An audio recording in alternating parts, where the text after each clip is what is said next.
Hello, everyone. Welcome back to Line Change, the NHL betting podcast from the Action Network. My name is Michael Leboff. Joining me, as always, for this, our preview of Thursday, October 12th, NHL action, Tim Kalinowski and Nick Martin. Gents, we're underway here. Had a couple of fun wins on the board on Tuesday night. Thank you to the Blackhawks. Thank you to Kyle Dubas's Pittsburgh Penguins. But we're right back at it for Thursday here.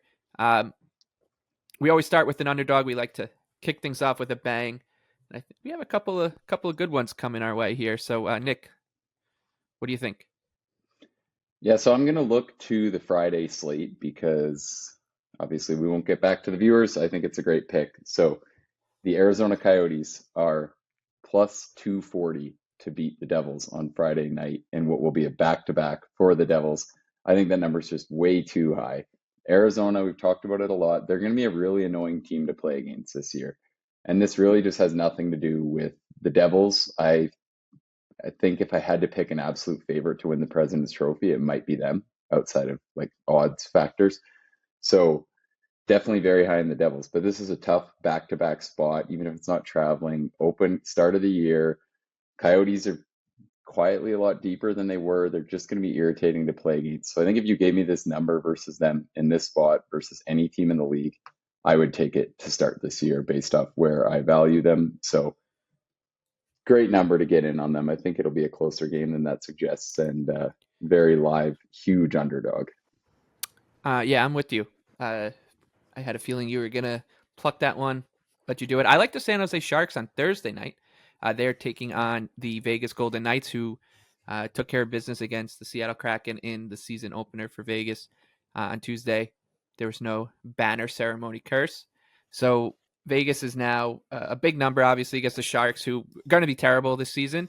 But it's opening night. We know weird stuff happens, and I think that as the season goes on, I just wouldn't suggest that Vegas would profile well as a big favorite.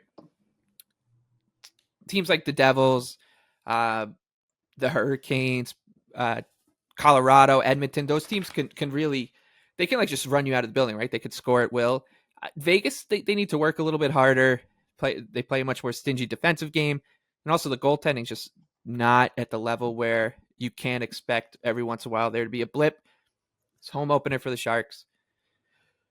Season opener for the Sharks. A little bit of like a Super Bowl for this team kind of feel. We're not going to be backing them. We're feeling confident backing them very often. So I'm going to do it here. Take another big number here on San Jose against Vegas. Pure pain. Pure pain. They're plus 200. I think that number might even get bigger. Tim, what about you? Yeah. First off, who are you kidding? You're gonna be backing the Sharks if it fits your profile perfectly. I could see this every weekly occurrence. So don't kid yourself. And Nick, yeah, I gotta hope the Devils have a late night in Scottsdale when they're down there. So yeah, hopefully that is in the mix there. But I'm going to go with the Buffalo Sabres. They're a short underdog to the New York Rangers. And you feel like you're a witch on this podcast if you take a underdog that isn't 200 plus. But look, going into the season here, it's really a play on the psyche of both teams right now. The Rangers, not a great preseason. They're already kind of hearing it, gripping the sticks a little too tight. I think there's a lot of pressure on this team to perform. And if they don't, it could get ugly there, especially with a coach like Laviolette, who's going to be on their asses like crazy. They need to perform. And then on the other side, Buffalo, this is just they're no slouch anymore. This Buffalo team's ready to win.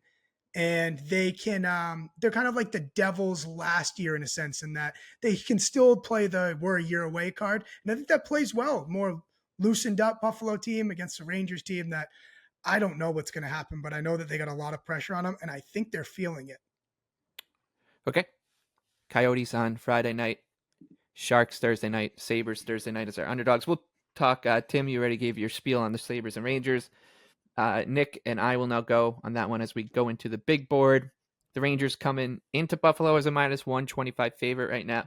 Sabres plus 105, the over under 6.5. This is going to be interesting, I think, from the betting market perspective, because a lot of folks out there who are very respected bettors, modelers, are a little lower on Buffalo than maybe the general media hype. So I think we could see some money actually come in on the Rangers as big money bettors bet against the Buffalo hype train. And I actually think that presents an opportunity to go the other way. I think we might see this number close minus 130, minus 135 on the Rangers who've already taken money. I'm with Tim though. I like the Sabres here, and it's a lot more pencil and paper handicapping at this point of the year, a lot more guesswork. The thing that sticks in my mind here is that the Sabres are going to be a quick moving team, move the puck quick, a lot of good skaters on the team, a lot of dynamic skaters, a lot of good people, good puck transporters. And the Rangers just don't profile well as a team to take that on. Like we saw it with the Devils. Once the Devils got into their groove in that best of 7 series, they really struggled. The Rangers really struggled to keep up with that speed and just how they almost just look lost, like their wheels were just turning. So I like Buffalo here at home as a slight underdog. I would wait to see where the market goes. Nick, what do you think? Yeah, I want to bet Buffalo here as a fan, but I think in all fairness, I still have to power rate the Rangers higher than them, even if I'm a little low on them. So I think this number looks about fair to me. Okay. Red Wings and Devils now. The Wings plus 210 in Newark. The Devils minus 258. Like Nick said, this will be the front end of a back-to-back at home, and the over-under is 6.5. I've got nothing here. I do think where Nick's going makes some sense, so I'll let him take over.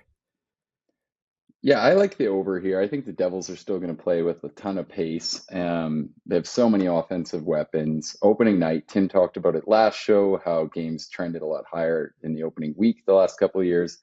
I think there's something to that. We know goal scoring goes up when mistakes are made. In some of those games last night, we saw they probably could have been a lot higher. I think that night's Kraken game was a good example. The first 30 minutes was a complete gong show. So something like that for me is perfect here with the Devils' high upside offense. I think Detroit could score reasonably well, but they still have some very suspect guys on the back end, and overall a relatively middling goaltending matchup. So for me, I think 6.5 at plus 100 where it's at now, pretty great bet. There's a lot of ways for this to break open, so I like that look. Tim, jumping on Yeah, board. yeah, Nick nailed it. Devils should be an over team all year long. Anytime I see 6.5, I'm gonna just say to myself, can the other team do their job? Regardless, the Devils are gonna fill the net all season long. Early season overs. Yeah, I'm playing it. All right, I'll probably jump in on that, I guess. If you two are in on it, I think Detroit is a team that might have a little bit more offensive punch than your typical 7th place team, projected to be 7th place team in a division. But as Nick said, the defense they're going to need to outscore a lot of problems, and we'll see with Billy Husso or James Reimer, whoever's in goal for them for the majority of the starts here, because they got some questions to answer in that department as well. All right, on to Philly and Columbus, a barn burner in Ohio. Flyers are plus 110, slight dog on the road. Jackets minus 130, over under 6.5. I'm closer to Columbus here. I just think that this line is a little weird. It's kind of telling us that, at least right now, people are expecting the Flyers to be slightly better than Columbus this season, and I don't know if I agree with that notion. I think the goaltending matchup is definitely in Philly's favor with Carter Hart. That's scary. It's always scary to try to figure out anything about Columbus's goaltending. I would lean towards Columbus. We'll see where this number goes, but maybe I'm better off just sitting this one out, Tim. Yeah, kind of feel that way as well. I have a problem where I don't really like to bet against John Tortorella teams just because he gets everything out of every squad he's behind the bench for. So that didn't hasn't really bode well for me last year, especially.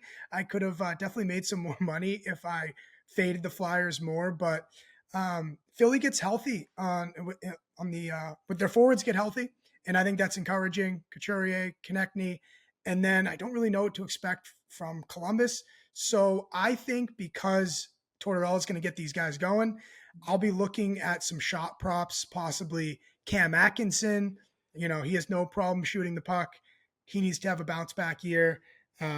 Konechny, Couturier. So monitor the action app. I'll be looking at a shot prop there. Nick, tend to agree with me or what? Am I in the right I do place? agree. I'm a little scared with in terms of thinking Phillies this is a decent spot for them, and there's so many questions between these two teams. Like this just doesn't jump out as a game to me. I want to bet a side on at all.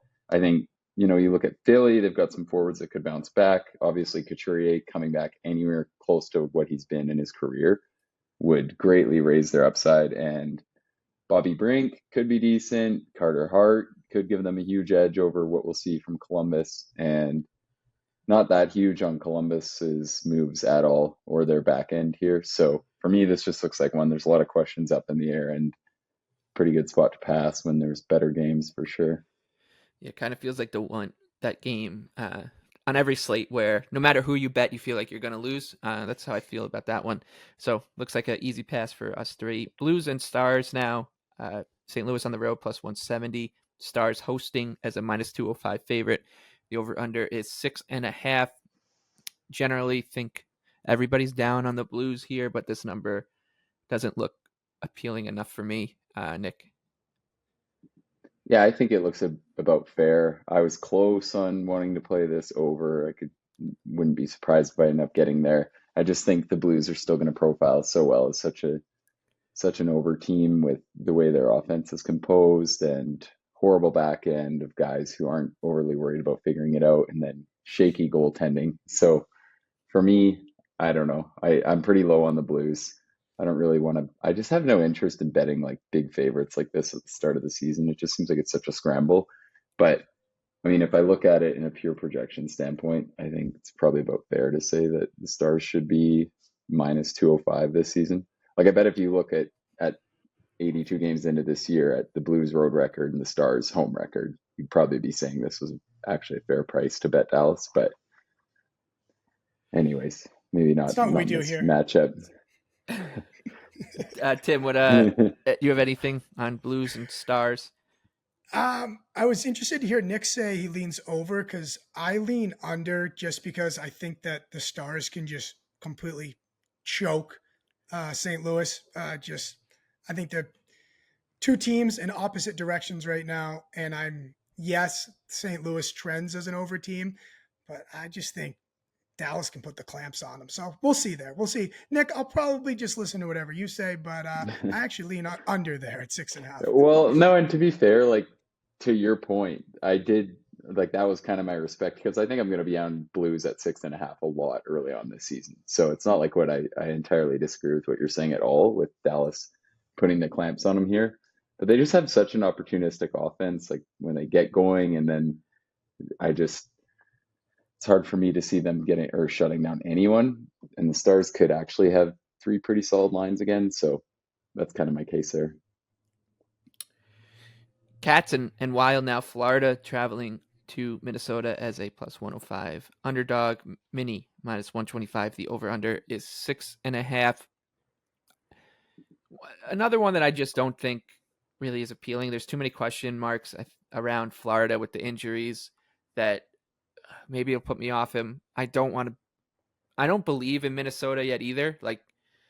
So I'm just gonna sit on the sidelines here. I don't need to talk myself into 100 bets these first few nights. It's a new dawn for me. Tim, it's a new dawn. What about you? You say that now, Leboff. You say that now. Just wait till before puck drop and you got the group chat going with round robins and stuff. Okay, so I don't know who you're fooling here, but I lean Wild here, or not lean. I'm gonna bet it. I have bet it. The Panthers, are people forgetting, like, this team made the playoffs last year by the skin of their teeth, and they start the year down Ekblad, Montour, and Sam Bennett. Like, that's pretty significant.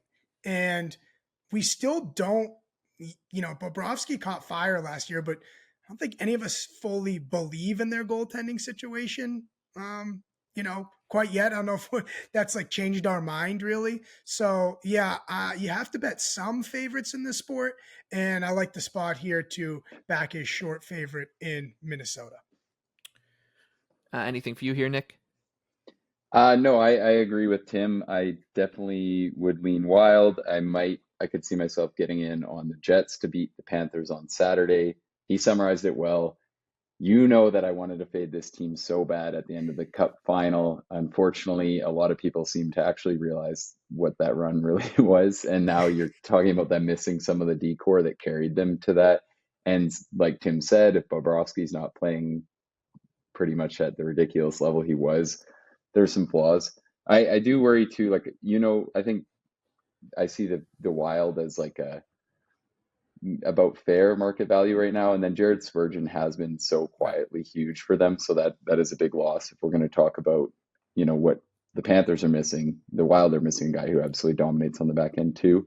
But I agree with Tim. I think it's a Wild or pass spot for me. Nick, I was trying to tell just half the story there. Come on. Jared Spurgeon is a coward. He loopholed his way out of the Islanders after they drafted him. So I don't want to talk nicely about him, but yeah, he's good. Don't blame him. On to the Kraken and Predators. This one's basically a pick'em. Kraken slight favorite, -115. Traveling to Smashville. The Preds -105. The over under is 6. Boy, what a fun bet that was on opening night. Way to get out of the blocks hot. New NHL season. Back the Preds. They were outshot 18-2, I believe, in like the first 25 minutes. Somehow find their way back into the game. And then all of a sudden there's a penalty shot going against you. When you have a penalty shot go against you on the first game of an NHL season, I think it's just a signal of what's to come. Honestly, what a bad omen that was. Long story short, Preds lose.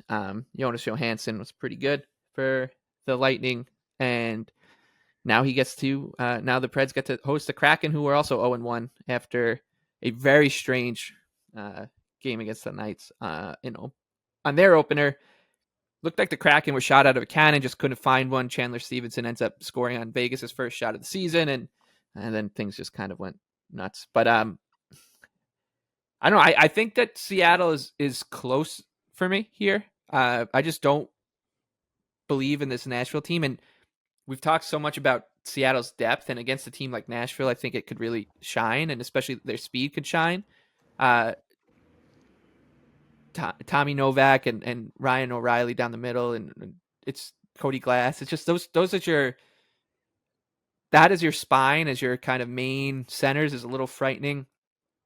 But I might need to be a little more convinced here on Seattle, especially going up against Saros, Nick. Yeah, I think so. It's interesting. I feel like the Kraken's loss and the Preds loss were polar opposites. Like the Preds came out like they didn't want to do anything, just looking entirely disinterested, and kind of the only thing they did well through 2 periods was just not make any meaningful mistakes. They're just pretty much sitting condensed in their zone, letting Tampa do whatever they wanted. And then they got going a little, and that was kind of the exact opposite of the Kraken game. Like the Knights just countered on everything and were pretty potent, and they were basically just making huge mistakes. So kind of the exact opposite on that front. But I think the Saros and the Grubauer mismatch and so on, for me, it just scares me off a little. I think this is another spot where I kind of want to see what's going on. I definitely still rate the Kraken higher, but don't love this matchup. The one guy I kind of want to watch too, I thought if a few more spots broke open for Burakovsky the other night, that he kind of looked solid. And then the other one, I want to see where McCann's shot prop opens. I was prepared to look like an idiot if this lost. Yes, the other night after I was chirping the openers from some of the books, and then some sharper shops opened up with better or with closer lines, I was like, oh, I'm really going to look dumb. And then he got 4 shots in the end and got it going. So I think same kind of thing. They got to, like, he should be an over 3.5 guy this year. I think by the time we're set in stone, I'm not really seeing where that changes. So I'll be watching that number. And I think Burakovsky, and that's about it. Anything for you here, Tim? Yeah, so we should expect Saros to go here again. Yeah, I would. Home opener, lost game 1. I don't know. I don't think they're going to find a way to work anyone else in here. I think the Kraken could be a little more interesting. Yeah. I don't know how the Kraken score goals. Like, it's just, that's why I kind of lean. Well, I mean, that's where a lot of people think they'll regress this year, is because they finished at pretty much a historic rate at 5-on-5 last year. Yeah, the Kraken are a better team, obviously, but like I just alluded to, I don't know where they get scoring. So if I have to play it, I'd be playing under 6.5. But yeah, it's hard. So we'll talk about it later. Kraken, sneaky long road trip here to start the season.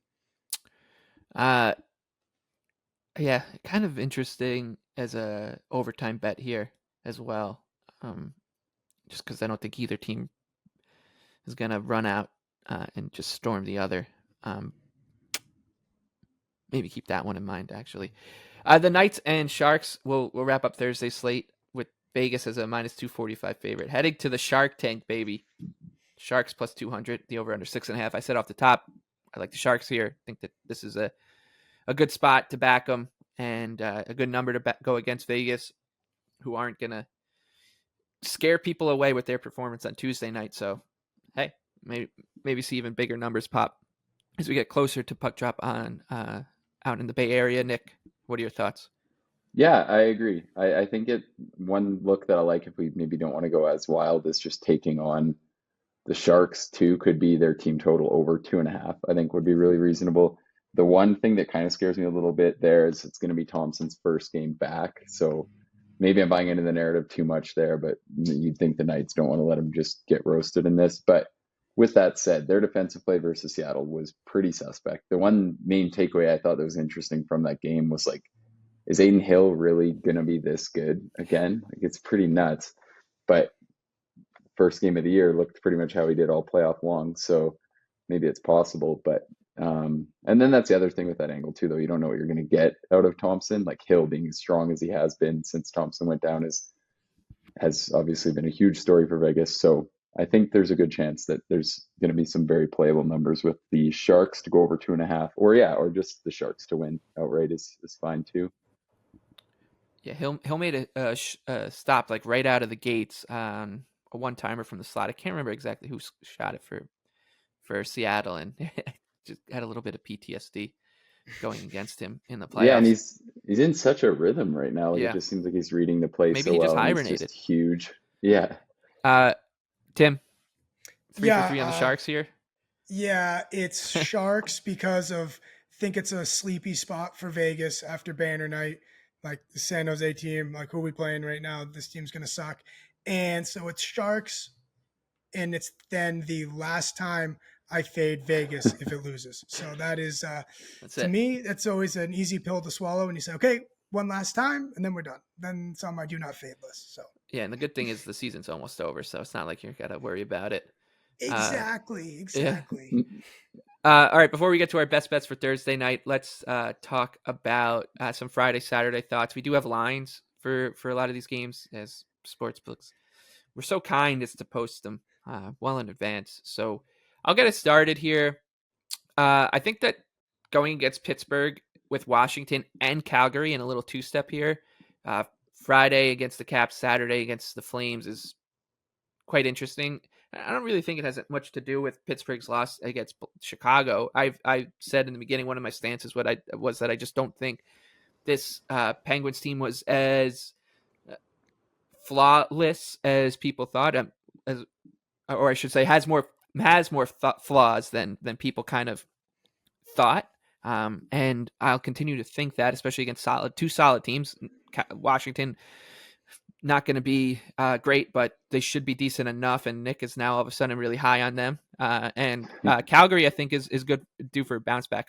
So two decent outfits, tough spots. I think taking on Washington in their opener.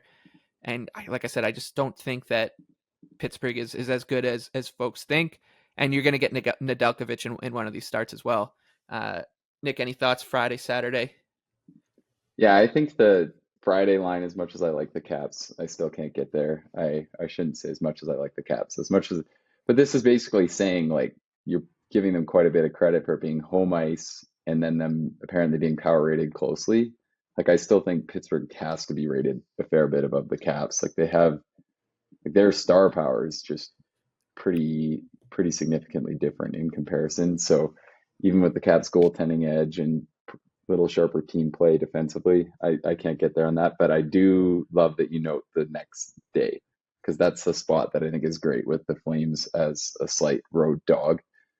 I think minus 105 is a great price to get Calgary here. They're not the kind of team you want to play in that spot. I still think they're going to be vastly improved defensively. So the next night, I'm pretty high on that Calgary play for sure. Tim, what are you thinking looking ahead to the weekend here? Yeah, super nice, like you said, of the sports books to allow us to send an early donation this weekend. But I'm going to be looking at the Blackhawks Canadians over. It looks like it's around 6 right now. That's the Saturday night, 7 o'clock. Come on. These teams, I don't think they really defend well, and we can see some snipers. I have I a like theory. that.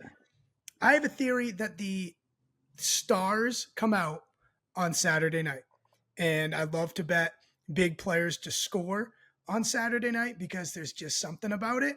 And so I might be looking at some individual players here as well, but that is an overplay. I like that. I think that's great. And I mean, if Bedard doesn't score versus Boston, which I don't know, I'm a little low on it. I think that could be the spot. You get the Canadians, you get much better matchups than you've got, high scoring, good arena. That feels right. Ron McLean will be talking. Like, come on, Yeah. that is going to set the entire table for Hockey Night in Canada. Close your eyes. You can't see it. Come on. I think that they'll be too busy talking about Ryan Reeves taking on his old team, the Minnesota Wild. The real star of Saturday night will be Ryan Reeves taking on the Wild. Other things that I just want to touch on quick on Saturday night. Kind of interested in the Canucks again. This time on the road against the Oilers. I think that it will likely be Skinner as Campbell is going to get the nod for the first game in this home and home. We like the Canucks there, and I think as long as this number kind of holds around plus 160-ish, I don't really mind it. I also like the Lightning as a minus 110 right now in Detroit.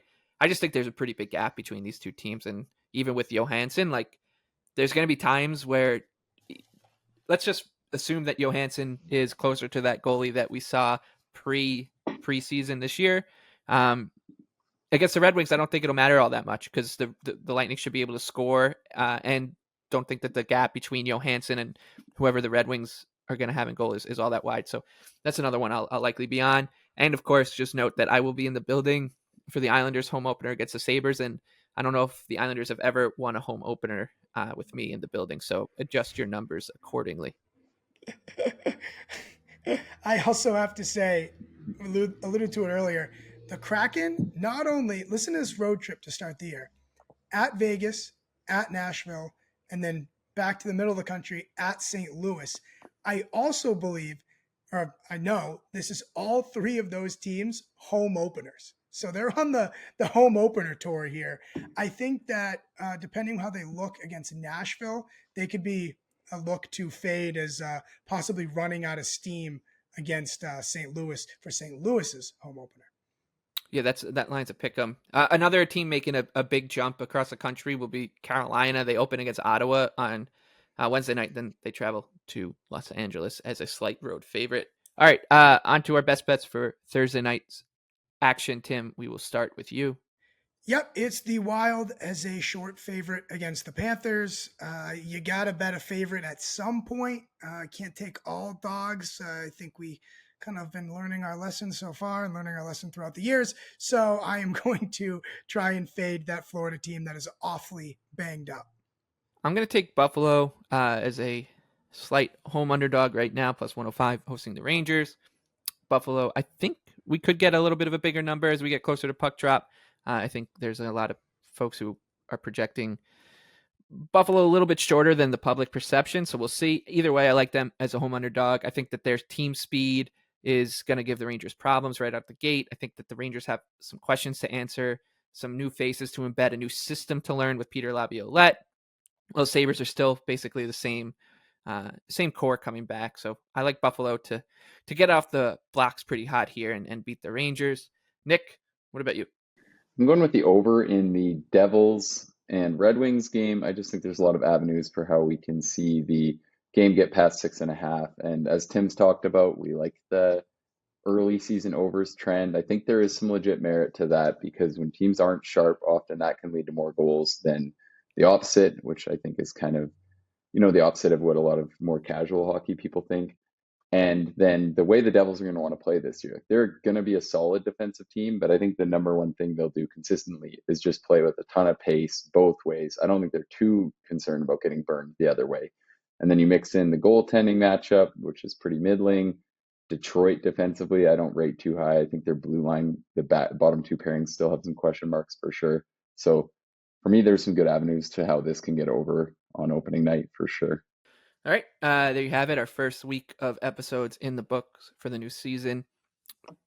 For Nick Martin, for Tim Kalinowski, good luck with all your bets on Thursday night and into the weekend.